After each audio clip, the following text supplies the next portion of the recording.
Polda Jateng mengungkap pengiriman 80 motor tanpa dokumen lengkap alias bodong lintas negara. 80 motor itu dikirim ke Vietnam. 80 motor tersebut sebagian brand Honda seperti Vario, Beat, Stylo, dan lain-lain. Ada sebagian kecil motor brand Yamaha seperti NMAX, Aerox.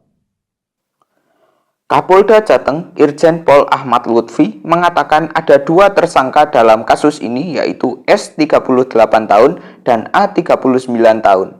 Keduanya merupakan warga Kabupaten Demak. 80 motor ini diungkap dari sebuah perusahaan ekspedisi di Tawang, Kota Semarang. Para tersangka dalam beraksi mencari motor yang hendak dijual. Mereka mencari motor dari leasing yang hanya ada STNK. Sebelum dikirim ke Vietnam, 80 kendaraan itu terlebih dahulu transit ke Surabaya dengan menggunakan ekspedisi. Ketika sampai di Surabaya, motor dicek kondisi ulang dan siap dikirim ke Vietnam. Dari pengungkapan ini sudah ditetapkan 2 orang tersangka, yaitu 1 pemungut, 2 pemodal. Dan ini nanti akan berkembang terus, mengingat ini merupakan suatu sindikat. Dan saya, Polda Jawa Tengah sudah koordinasi dengan NCB.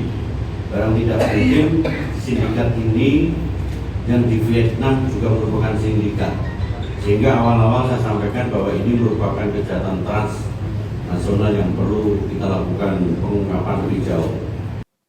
Didik, perwakilan Auto Finance, mengatakan ada 7 motor dealernya yang digondol 2 tersangka. 1 motor bisa bernilai Rp20 hingga 24 juta. Kami selaku pengusaha perusahaan pembiayaan sangat-sangat dirugikan karena 1 unit kendaraan ini kami bisa rugi kurang lebih sekitar 20 juta sampai 24 juta. Modusnya masyarakat dipinjam syarat-syaratnya KTP, KK untuk melakukan kredit.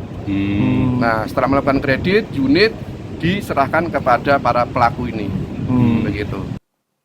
Remedial Region Head 5 Grup Wilayah Jawa Tengah, Pratono, mengatakan ada 23 kendaraannya yang dibawa para pelaku. Jumlah tersebut sejak awal 2024.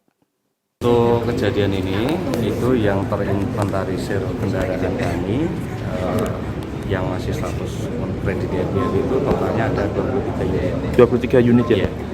Ini yang kejadian ini, yang sebelumnya masih banyak. Jadi modusnya gini Pak, kalau kami istilahkan tukang petik ataupun pemain motor ini, dia itu memberikan sejumlah imbalan kepada debitur yang mau dibuat atas nama, dipinjam KTP seperti itu.